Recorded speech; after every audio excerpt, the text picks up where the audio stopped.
SI भर्ती परीक्षा 2021 ये वो ज्वलनशील मुद्दा है जिसने पिछले लगभग एक हफ्ते से राजस्थान की सियासत और पूरे प्रदेश भर में उफान मचा रखा है। अब इस मुद्दे पर रोज़ नए नए खुलासे हो रहे। एसओजी भी काम पर लगी हुई है।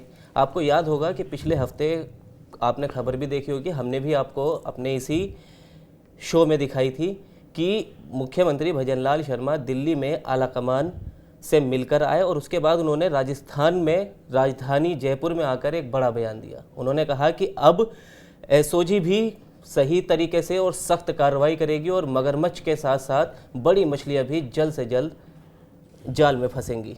जिसके बाद ये माना जाने लगा था कि अब पेपर लीक को लेकर भजनलाल सरकार सख्ती के मूड में नजर आ रही है। जिसके बाद एसआई भर्ती को लेकर लगातार ट्रेनी एसआई और डमी कैंडिडेट्स पकड़े जा रहे थे। अब इस पर भी बीजेपी और कांग्रेस दोनों में ही दो फाड़ देखने को मिल रही है। पहले तो बीजेपी ही आपस में दो हिस्सों में बटी हुई नजर आ रही है। एक तरफ कहा जा रहा है, कुछ नेता कह रहे हैं कि इसको जल्द से जल्द रद्द किया जाना चाहिए, जबकि दूसरी तरफ बीजेपी के ही मंत्री भी और कई नेता भी ये कह रहे हैं कि इसको रद्द नहीं किया जाना चाहिए। यही चीज़ कांग्रेस में देखने को मिल रही है। कुछ लोग इसके पक्ष में है रद्द करने के और कुछ लोग इसको रद्द ना करने के पक्ष में। अब यही जो भावना है वो ज़मीन पर भी दिख रही है। देखिए, एसआई भर्ती के लिए सबसे ज़्यादा अगर बयान किसी के सामने आ रहे हैं या कोई ज़्यादा कोशिश करते हुए नेता नज़र आ रहे हैं तो वो है किरोड़ीलाल मीणा।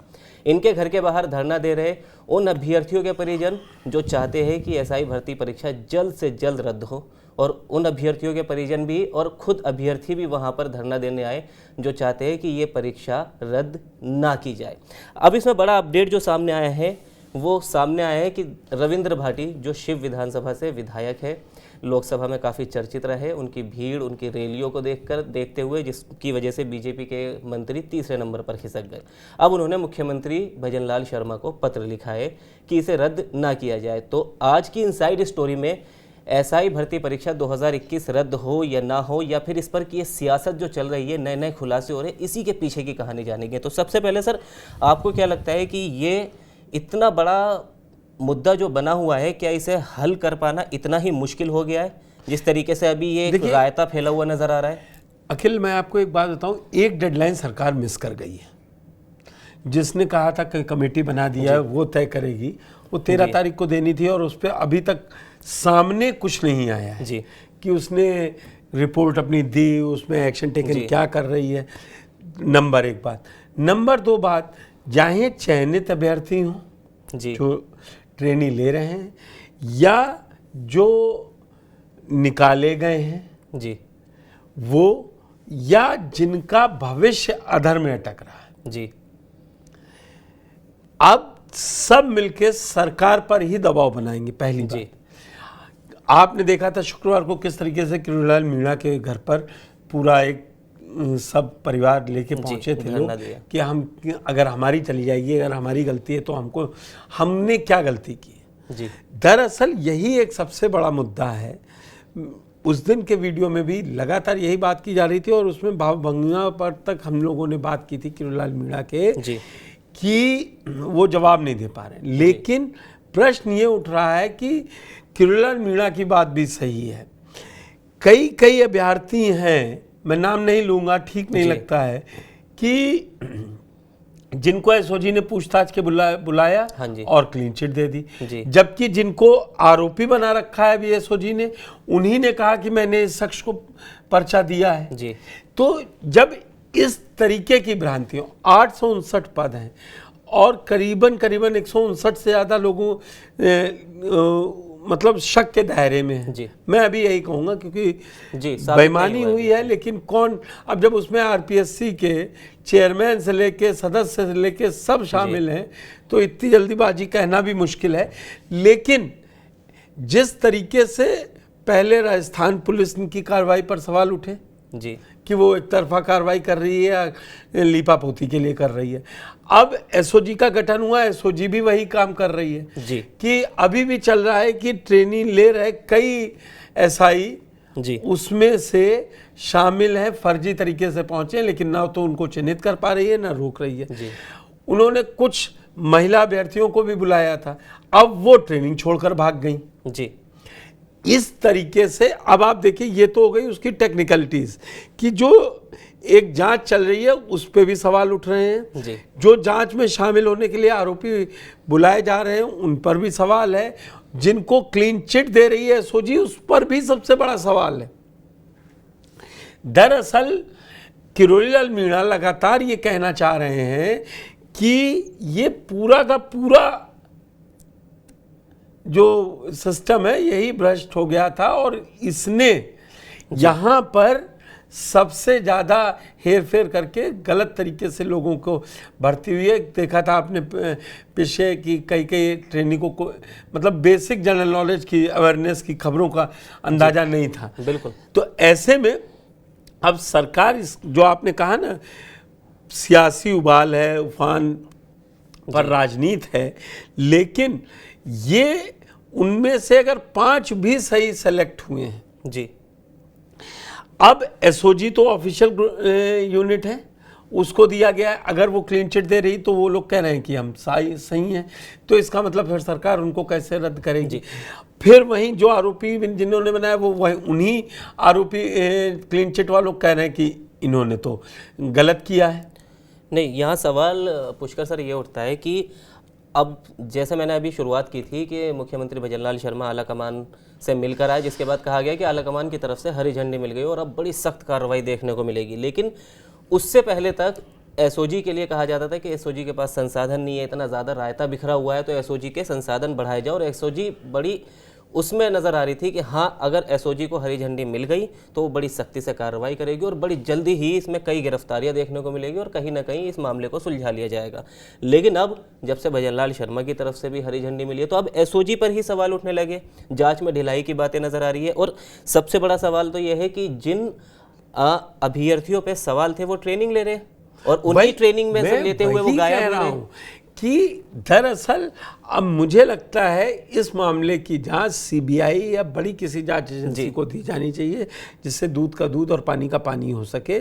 अब लग रहा है कि जो ये राज्य स्तर पर जांच चल रही है उसमें, और अगर इस तरीके से क्लीन चिट हुई और रद्द हुई तो सरकार अगर रद्द करेगी ये सब करने के बाद तो कई अभ्यर्थियों के पास अभी कोर्ट का भी दरवाजा है। तो मतलब इसको बहुत लंबा लटकाने से अच्छा है इसका सलूशन सरकार को ही सोचना पड़ेगा।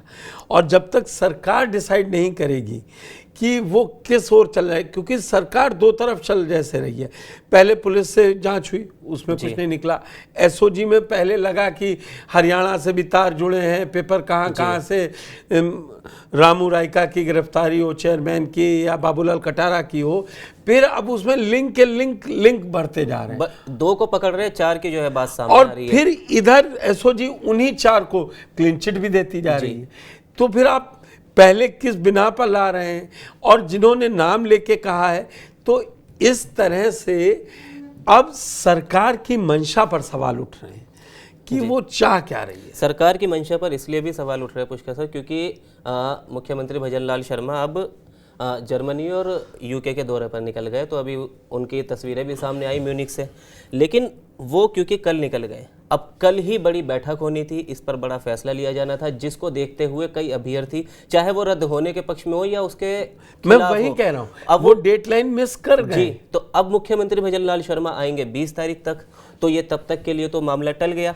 बिल्कुल। अब इस बीच क्या होगा? और वहीं अब देखिए, आज मैंने आपको अभी एक बड़ा अपडेट बताया कि रविंद्र भाटी ने भी एक पत्र लिख दिया है। अब रविंद्र भाटी ने भी देख लिया, जब गए तब गए ना, लिखा। पहले भी लिख सकते थे, लेकिन हर आदमी खाना पूर्ति में जुटा हुआ है और अपने वोट बैंक के लिए जुटा हुआ है जी, अगर आप देखेंगे।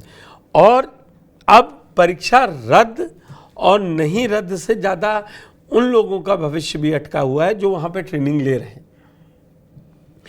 इसी बीच अब आप देखिए, एक ये चल रहा है आरपीएससी भंग हो या नहीं भंग हो, उस पे दोनों सियासी दलों के बीच भी पार्टी के अंदर ही 2 फाड़ हैं। जैसा आपने बताया कि अशोक गहलोत का बयान ले लीजिए तो सचिन पायलट का ले लीजिए, किरोड़ीलाल मीणा का ले लीजिए तो जोगाराम पटेल का ले लीजिए। अब दरअसल इसका पूरा राजनीतिक ये लड़ाई चली गई है और वही है कि सुनने वाला कोई है नहीं, क्योंकि सरकार को अभी कोई चुनाव जल्दी है नहीं जी। अब जितने चुनाव होने थे हो गए, अब ये चलता रहेगा, लोग संघर्ष करके लाठियां खाते रहेंगे। वो जिनका भविष्य बन रहा है बन जाएगा, जो पैसे पा रहे हैं। जिस तरीके से उस दिन किरोड़ीलाल मीणा के यहाँ कुछ अभ्यर्थी बोल रहे थे कहीं शादी हो गई है, कहीं लोन ले लिया है, तो क्या होगा, यही सबसे बड़ा सवाल है। सवाल ये भी है पुष्कर सर के अपने शो में आखिरी जो चीज़ है वो रखेंगे कि अगर इसको रद्द कर दिया जाए तो जिन लोगों ने ईमानदारी से परीक्षा दी उनके साथ ये बेईमानी होगी, और अगर रद्द नहीं किया जाए तो जिन लोगों नहीं, मेरा कहना है रद्द क्यों, रद्द आप तब कीजिए जब 90% 95% से ज्यादा हो जाए, तब 3-4 लोग हैं जी, मान लीजिए आप 900,000 में 900 लोग हैं 859, उसमें आप अभी तक 160 को आरोपी बना, तो बाकियों को तो आप ही क्लीन चिट दे रहे हो ना जी। जब आप क्लीन चिट दे रहे हो तो फिर वो सजा क्यों भुगते, और आपने उनको ट्रेनिंग में क्यों भेजा? नहीं, एक सवाल इसमें बीच का रास्ता ये निकल कर आया था कि इसमें ये किया जा सकता है कि जो लोग सिलेक्ट हुए थे 959 लोग, उनकी फिर से 859 लोग, तो उसको उन सभी की फिर से परीक्षा करा ली जाए। अब इस पर भी अभ्यर्थी सहमत नहीं है। नहीं, क्यों होंगे भाई जी, क्यों होंगे? हमने जो परीक्षा जिस समय तैयार करके दी जी, उस समय दी ना, ये सरकार का फेलियर है ना जी। और तब तक सरकार क्या कह रही थी, क्यों नहीं हुआ? आरपीएससी अभ्यर्थियों को बनाया वो नहीं है संघ ना, इसलिए यहाँ पे सरकार को हार्ड स्टेप लेने पड़ेंगे और वहाँ लास्ट तक किंगपिन तक जाना पड़ेगा कि चेयरमैन किसके जुड़ा है, तो बाबूलाल कटारा किससे जुड़े हैं, या कौन ये सारा भ्रम फैलाकर अभ्यर्थियों के बीच जा रहा है और किसको सियासी फायदे हैं इसमें। बहरहाल आखिर में बात वही कि कहीं ना कहीं ये भजनलाल सरकार के गले की हड्डी बनता हुआ नजर आ रहा है। ये वही मुद्दा है जिस पर सरकार बदली है, कांग्रेस के खिलाफ लोगों ने वोट दिया, बीजेपी सत्ता में आई। उस वक्त सबसे बड़ा मुद्दा पेपर लीक को लेकर ही था। पेपर लीक को लेकर कई और राज्यों में भी देखने को मिलते हैं मुद्दे, लेकिन राजस्थान में ये मुद्दा सबसे बड़ा है। और अब किस तरह से ये उलझ चुका है कि उसको सुलझाने के लिए कि शायद भजनलाल शर्मा भी सर पकड़े बैठे और कहीं ना कहीं हर नेता इससे बचता हुआ नजर आ रहा है। अब इसमें आगे क्या होगा, आगे ये 20 अक्टूबर के बाद ही पता लग पाएगा जब मुख्यमंत्री भजनलाल शर्मा वापस लौटेंगे, क्योंकि आगे आने वाले उपचुनाव है महाराष्ट्र और झारखंड के साथ साथ उनकी भी तारीखों का ऐलान हो सकता है। तो अभी तक जो सियासी गलियारों में चर्चा है वो यही है कि उससे पहले पहले बीजेपी कोई बड़ा कदम यहाँ उठा सकती है। तो फिलहाल हमें दीजिए इजाज़त, शुक्रिया।